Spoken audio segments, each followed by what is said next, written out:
날아오는 모습이 화면에 보입니다.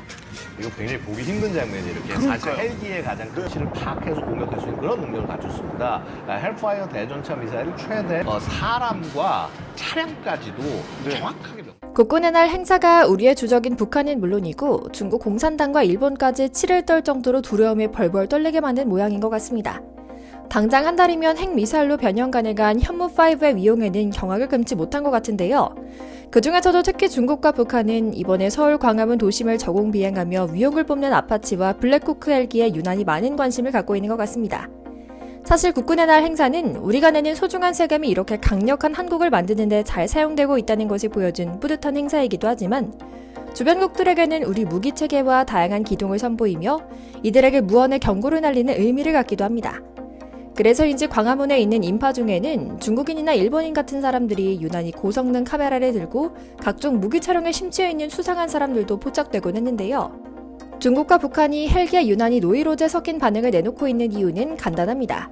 이들이 한국에 침투할 때를 대비한 우리 헬기들의 공격 방법을 정확하게 시뮬레이션하며 보여주기 때문에 이들의 수가 읽히고 있다는 것을 여지없이 드러냈다고 판단하고 있는 겁니다.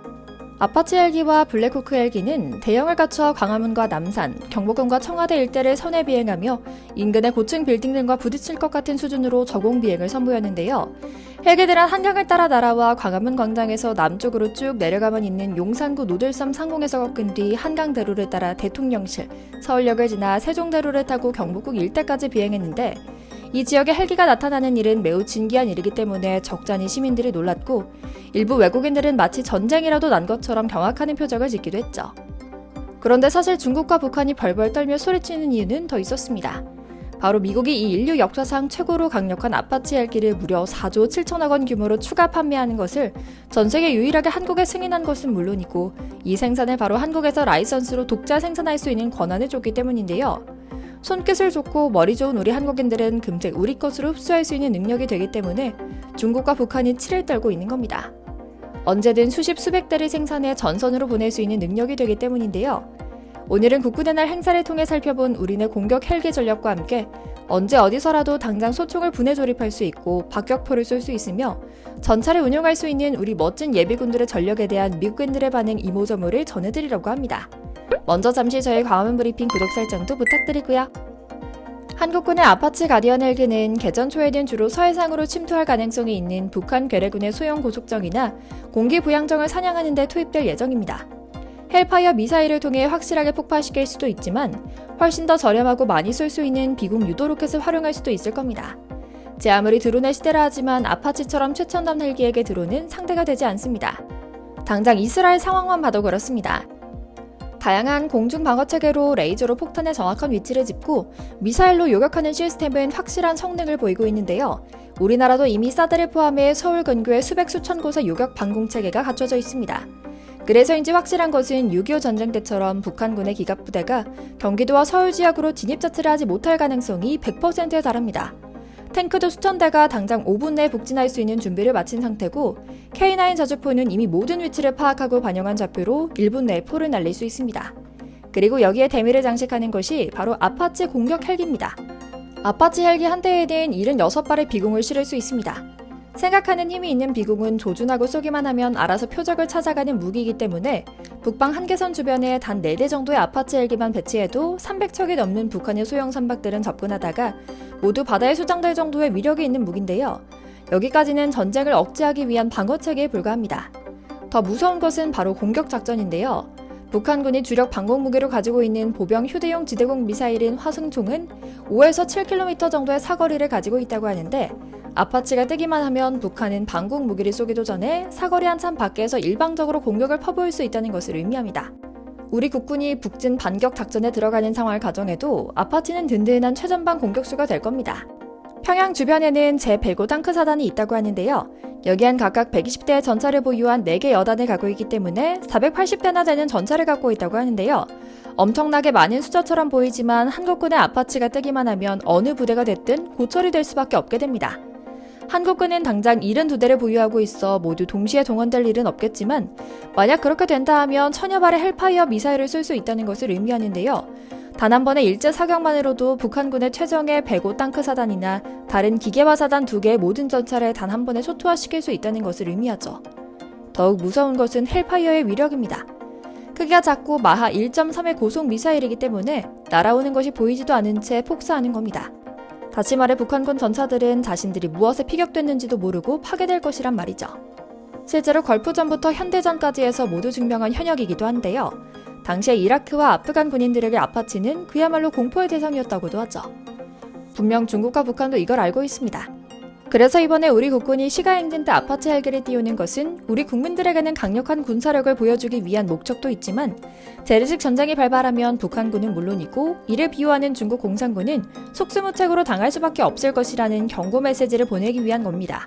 이뿐인가요? 이런 최신의 아파치 헬기가 한국에서 만들어지게 됐다는 것도 중국과 북한 심기를 자극하는 것 같습니다. 아파치 헬기는 미 보잉사에서 개발한 모델인데요. 카이, 즉 한국항공우주산업에서 헬기 핵심 생산을 맡았다고 합니다. 사실 카이는 이미 2002년에도 미국이 아닌 나라에서 처음으로 생산한 적이 있는데요. 우리나라가 2013년 육군의 대형 공격 헬기를 도입할 때 아파치를 선정하면서 사천에 있는 카이 공장에서 출고되어 납품됐던 기록도 있죠. 하지만 이후 한동안 한국에서 생산하지 못하고 있었다고 합니다. 당연히 중국과 북한에서는 쾌재를 불렀었죠. 이유는 간단했습니다. 바로 돈 때문이었는데요.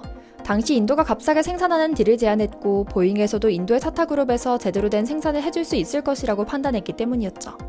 하지만 결과는 대실패였습니다. 우선 당장의 아파치 헬기를 다시 한국에서 하게 된 것만으로도 인도 생산이 폭망했다는 것은 확실한데요. 카이와 보잉사는 함구하고 있지만 알 사람들은 이미 다 알고 있다고 합니다.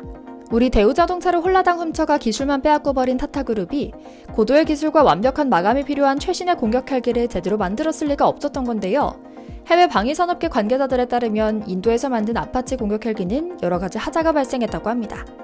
특히 제작된 동체의 품질이나 납기에 문제가 많았던 것으로 알려져 있는데요. 여러 우여곡절 끝에 이제 아파치 헬기는 다시 한국에서 생산되게 됐습니다. 그런데 단순히 경제적 효과는 물론이고 국방력과 외교적 측면에서의 효과는 더욱 대단한 것 같습니다. 당장 중국의 아파치 생산은 난리가 나서 대국인 중국을 적대시하지 말라, 동북아의 평화를 깨는 헬기 생산을 당장 멈춰라라는 공식 경고를 날리기도 했으니까 말입니다. 북한도 헬기에 대해서는 애써 외면하고 있지만 전력상에서 완벽히 비대칭이 되는 무기라는 것은 자신들이 제일 잘 알 것이니 말입니다. 뿐만 아닙니다. 우리는 이런 무기 외에도 언제라도 전선으로 뛰어들어가 평양으로 진격할 수 있는 멋진 예비군들도 가득합니다.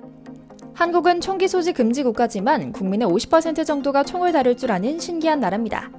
세계 군사력 순위 6위, 정규군 60만 명과 예비군 300만 명에 육박하는 인원을 자랑하는 군사 강국이기도 하죠.